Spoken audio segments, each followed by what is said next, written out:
if you want to overtly hypnotize people, to control their minds, to control their thinking, to control their desires, and control their memory, you need an absolutely strong frame. Of course, you need other ingredients. You need to learn hypnotic language patterns. You need to be able to speak fluently in hypnotic language patterns. You need to be able to read body language.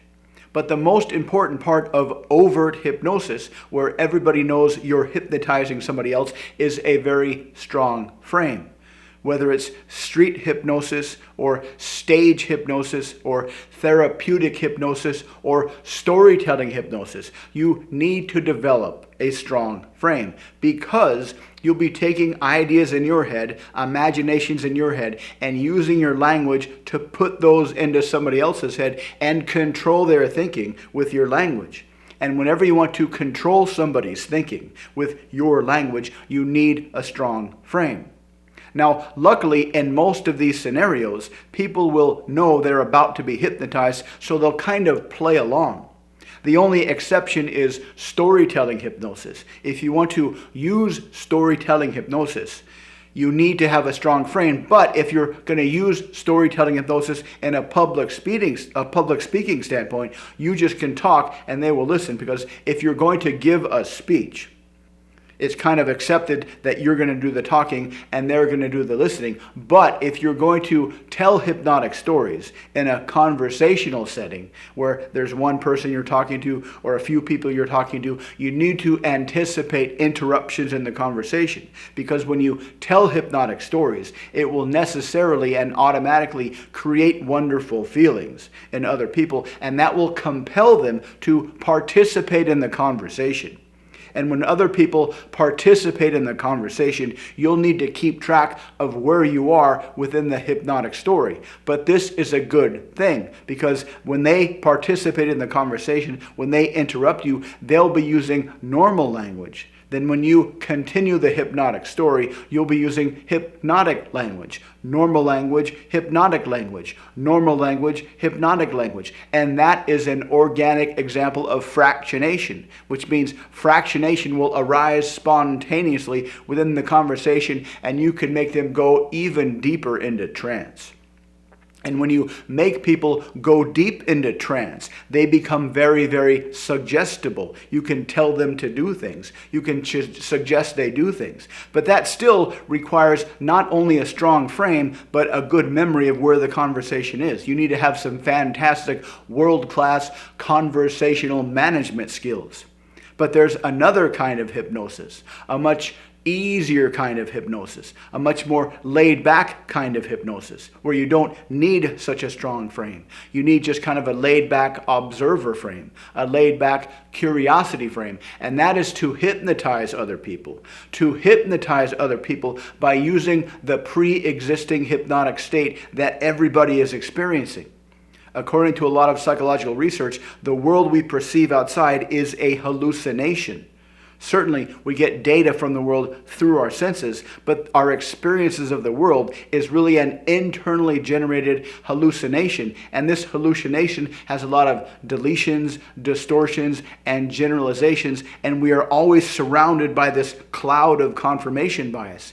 And the purpose for this cloud of confirmation bias, according to a lot of psychological research, is to maintain our story about ourselves, with ourselves as the hero of the story, and everybody else in the world as side characters, as supporting characters. And so the purpose of this internal hallucination, this continuous hypnotic state that everybody is in, this cloud of confirmation bias, is to maintain our story about ourselves. And within that story is the best place to hypnotize people, to expand that. Now, where do you expand that? In what direction do you expand that pre-existing hypnotic state that everybody finds themselves in?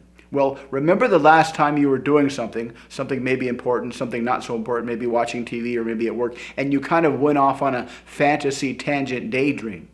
That fantasy tangent daydream was likely a best case scenario for one aspect of your own story. You did something fantastic in that fantasy tangent daydream. Something wonderful happened. You rose to the occasion and exhibited some fantastic heroic traits in that fantasy tangent daydream. That's the perfect place to take them when you're hypnotizing them from inside their existing hypnotic state. So how do you do that? Well, you start a conversation just like you normally do.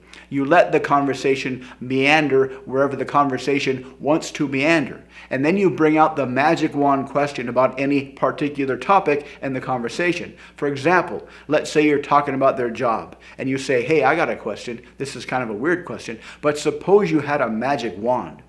And you absolutely knew, beyond a shadow of a doubt, that a year from now, your career would be absolutely ideal. What does that look like? And put them into that ideal future. And ask questions so when they answer these questions, they will necessarily have to put themselves in that ideal future. In that ideal future, a year from now, do you wake up at the same time or do you wake up at a different time? Do you live in the same place or do you live in a different place? Do you hang out with the same people or do you hang out with different people? Do you eat the same things or do you eat different things? How do you spend your leisure time? How do you enjoy yourself? Do you go to the same movie theater or do you go to a different movie theater? Do you play the same sports? Do you do the same exercise? Just think of all these things that everybody does on a daily basis and ask them how they will be different in that ideal future.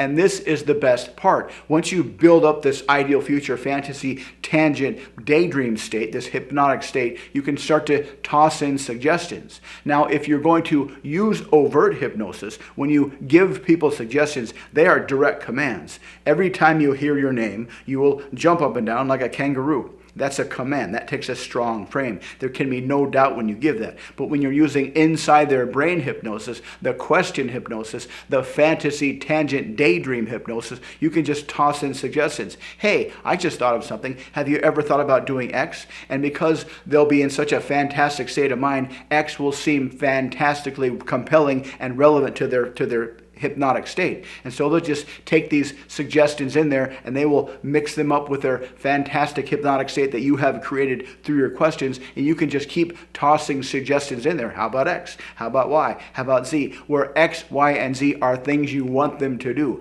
things you want them to believe, things you want them to remember. And this is a fantastically easy way to create a state of hypnosis in pretty much anybody through a normal conversation without them needing to know about it and without needing a super strong frame. A relaxed, laid back frame, a curiosity frame, and just toss in suggestions and away you go to have some fun. Try this out with your friends. Have some fun with this. Let me know what you think in the comments. If you'd like to learn more about how to use hypnosis to significantly improve your language, check out the links below. Thanks for watching. Please like and subscribe, and I'll see you next time.